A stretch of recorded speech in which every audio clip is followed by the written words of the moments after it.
ఓం శాంతి 18/8/2026 సాకార ఈశ్వరీయ మధుర మహావాక్యాలు. మధురమైన పిల్లలారా, విని వినిపించే మాటలపై, చెప్పుడు మాటలపై విశ్వాసం ఉంచరాదు. ఒకవేళ ఎవరైనా వ్యర్థ విషయాలను వినిపిస్తే ఒక చెవి ద్వారా విని ఇంకొక చెవి ద్వారా వదిలేయండి. వదిలేయలేకపోతే వినడమే మానుకోవాలి. అదే బాబా చెప్తూ ఉన్నారు. ప్రశ్న: ఏ పిల్లలైతే జ్ఞాన ఖుషీలో ఉంటారో వారి గుర్తులేవి?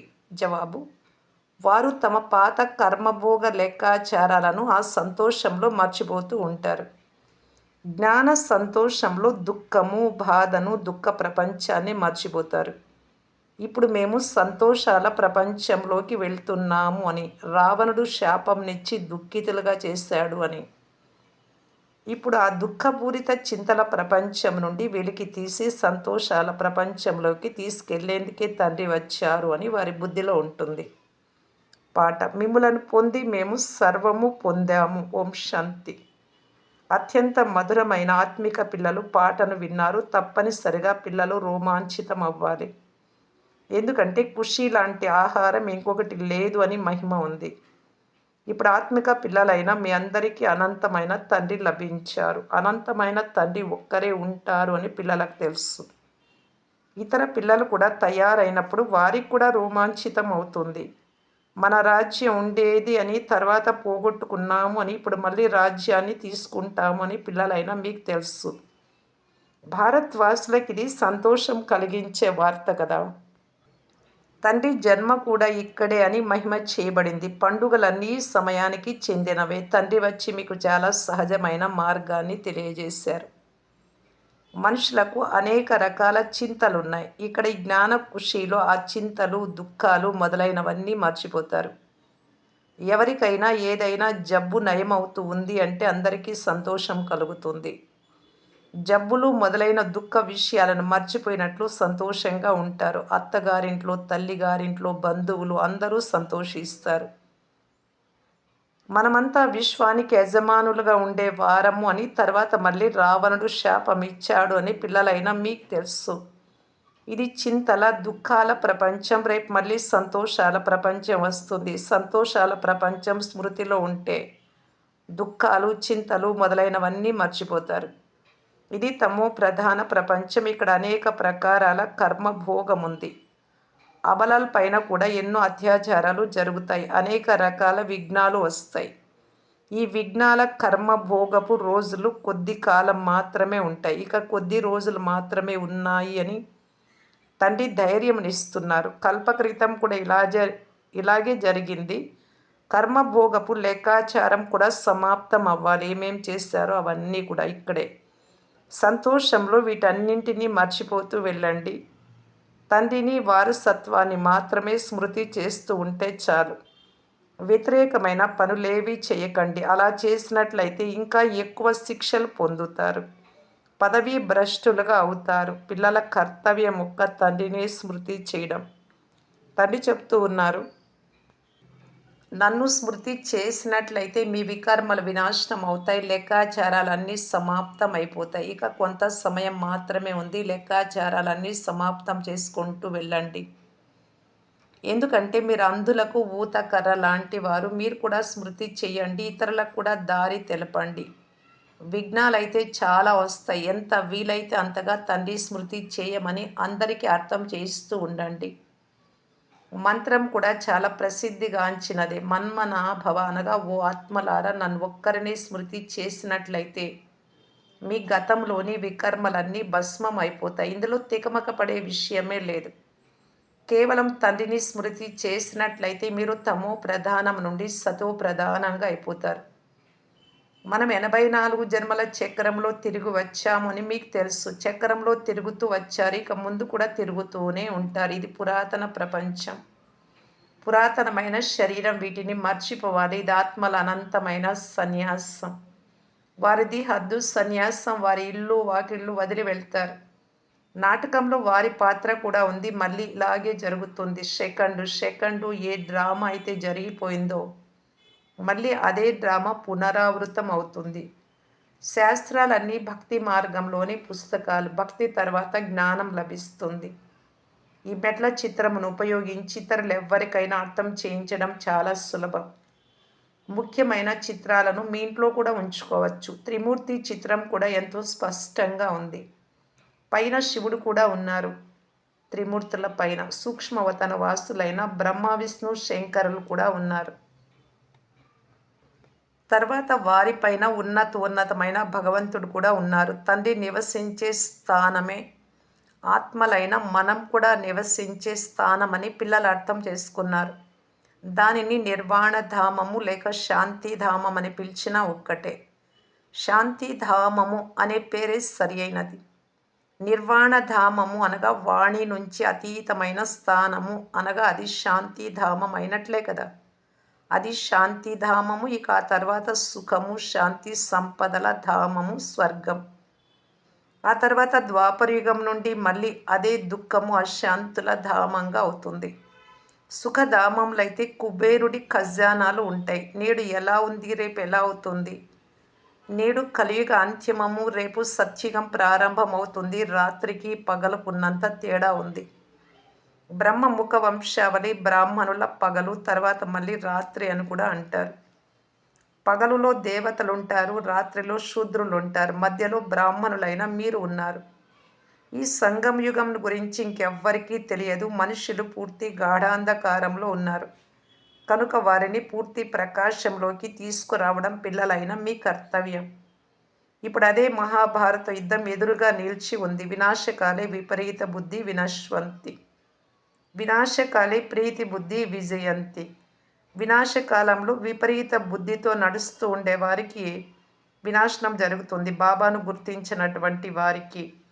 వినాశకాలంలో ప్రీతి బుద్ధి అంటే బాబాను గుర్తించిన వారికి, బాబా జ్ఞానం వింటూ పురుషార్థం చేసే వారికి విజయం. మళ్ళీ బాబా ఇది కూడా చెప్తారు పిల్లలకు కూడా రోజు, ఎంతసేపు మీరు ప్రీతి బుద్ధి కలిగి ఉన్నారు, ఎంతసేపు విపరీత బుద్ధి కలిగి ఉన్నారు అని అంటారు బాబా. అంతసేపు నష్టమే కదా. తలంపు లేదు అంటే ప్రీతి బుద్ధి లేనట్టు. గుర్తుపెట్టుకున్నాము అంటే విజయం గ్యారెంటీ.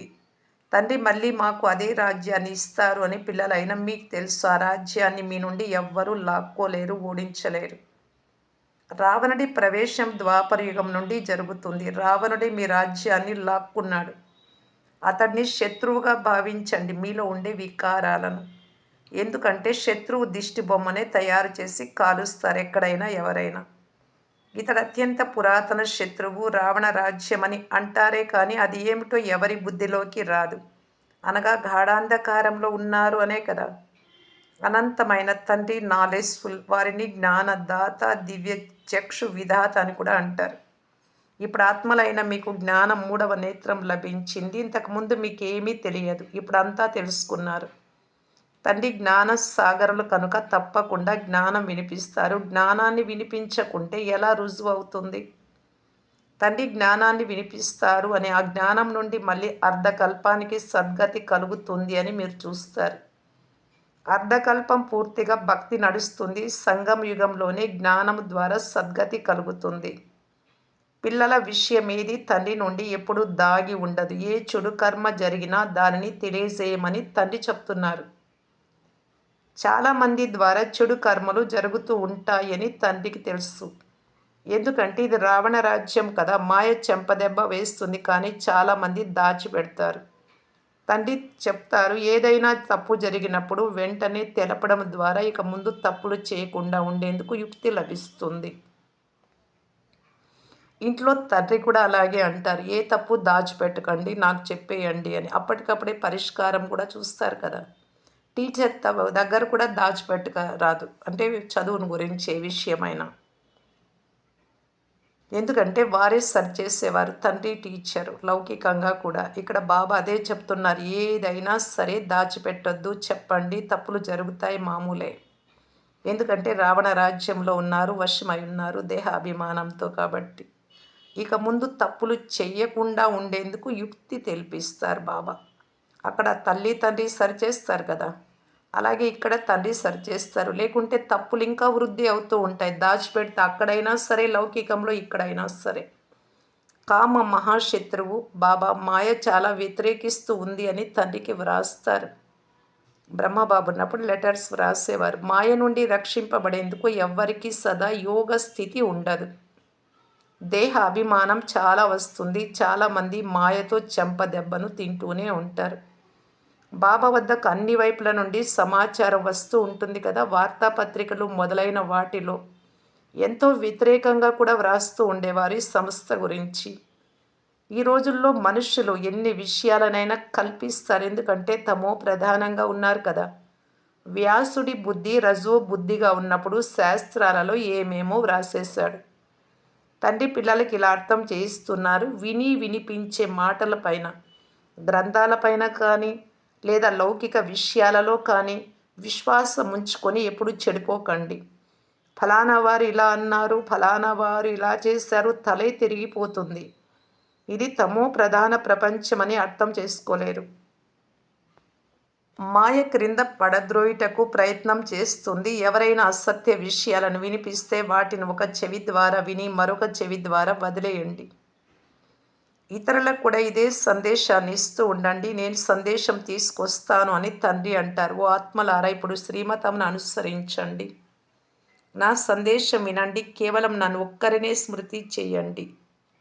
ఎవరు స్మృతి చేస్తారో వారు తమ కళ్యాణమే చేసుకుంటారు. ఆత్మయే స్మృతి చెయ్యాలి. మర్చిపోయింది కూడా ఆత్మయే. ఇప్పుడు తండ్రి శ్రీమతం లభిస్తుంది. ఇందులో ఆశీర్వాదాలు లేక దయ మొదలైనవేవి వేడుకోరాదు. కేవలం తండ్రిని స్మృతి చెయ్యాలి. ఇంకా ఏ విషయం అడిగే అవసరం కూడా లేదు. ఎందుకంటే తండ్రి అన్నీ చెప్తూనే ఉంటారు కాబట్టి. సృష్టి చక్రం ఎలా తిరుగుతుందో విన్నారు కదా. ఇందులో తికమక పడే విషయం ఏదీ లేదు. గాఢాంధకారంలోనే తండ్రి వస్తారు. అందుకే శివరాత్రిని జరుపుకుంటారు. కృష్ణుడి జన్మను కూడా రాత్రిపూట జరుపుకుంటారు.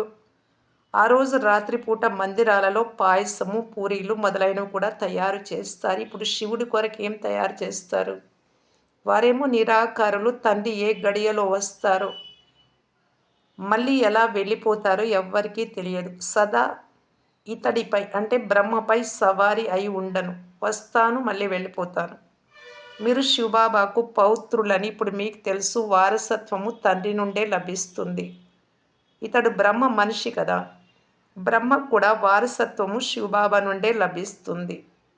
సద్గతిలో మొదటి నెంబర్ ఈ శ్రీకృష్ణుడు. ఇతనందరికీ ప్రియమైన వాడు. ఎందుకంటే సతో ప్రధానమైన బాల్యావస్థలో ఉన్నాడు. కొద్దిగా పెద్దవాడైతే అతనిని సతో అని అంటారు.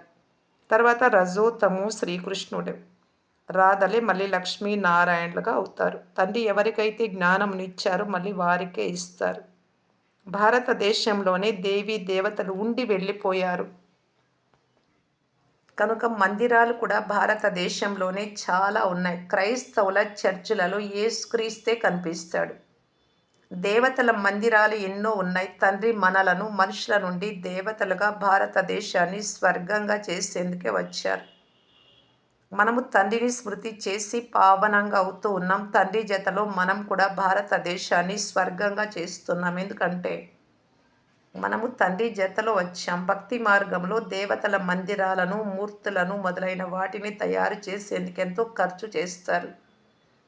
దేవతలను ఉత్పత్తి చేస్తారు, తయారు చేస్తారు, పాలన చేసి వారికి నైవేద్యం పెట్టి పూజలు చేసి మహిమ చేస్తూ ఉంటారు. అలాగా పాలన చేస్తారు, మళ్ళీ నీటిలో ముంచేస్తారు, వినాశనం కూడా చేసేస్తారు. 9 రోజుల లోపే నీటిలో ముంచేస్తారు. ఆ మూర్తులను ఎంతగానో ప్రేమిస్తారు. కలకత్తాలో నవరాత్రిని చాలా వైభవంగా జరుపుకుంటారు. ఈ విషయాలన్నీ ఇప్పుడు అద్భుతంగా విచిత్రంగా అనిపిస్తాయి. ఇంతకుముందు మీరు కూడా ఈ పాత్ర చేశారు. కోట్లాది రూపాయలను ఖర్చు చేస్తారు. ఇది ఎంత అంధశ్రద్ధ. రామాయణం పట్ల చాలా ప్రేమను చూపుతారు. విషయాలను వింటూ వింటూ కన్నీరు కారుస్తారు. ఇదంతా భక్తి మార్గం. దీని నుండి ఏమాత్రం లాభం లేదు. తండ్రి ఇప్పుడు మిమ్మల్ని ఎంతో వివేకవంతులుగా చేస్తున్నారు. అయితే వీటన్నింటినీ విని ఇక్కడ విషయాలను ఇక్కడే మర్చిపోకండి. అన్ని విషయాలు గుర్తుంచుకోవాలి. పూర్తిగా రిఫ్రెష్ అయి వెళ్ళండి. స్వయాన్ని ఆత్మగా భావించి దేహ సహితంగా ఏమేం చూస్తున్నారో వాటన్నింటినీ మర్చిపోండి. ఇదంతా శ్మశాన వాటికగా ఉంది. ధర్మరాజు ద్వారా స్థాపన చేయబడిన భారతదేశం స్వర్గంగా ఉండేది అని ఢిల్లీ బిర్లా మందిరంలో వ్రాయబడి ఉంది. ప్రస్తుతం ఈ ప్రపంచం శ్మశానంగా తయారవ్వనున్నది అని పిల్లలైనా మీకు తెలుసు. తండ్రి చెప్తూ ఉన్నారు. అందరూ కామచితిపై కూర్చొని పూర్తిగా కాలి మరణించారు. క్రోధమును చితి అని అనరు, కామచితి అని అంటారు. అందులో కూడా తేలికైన నశ, సెమీ నశ కూడా ఉంటుంది. ఈ విషయాలు తండ్రి కూర్చొని పిల్లలకు మాత్రమే అర్థం చేయిస్తూ ఉన్నారు.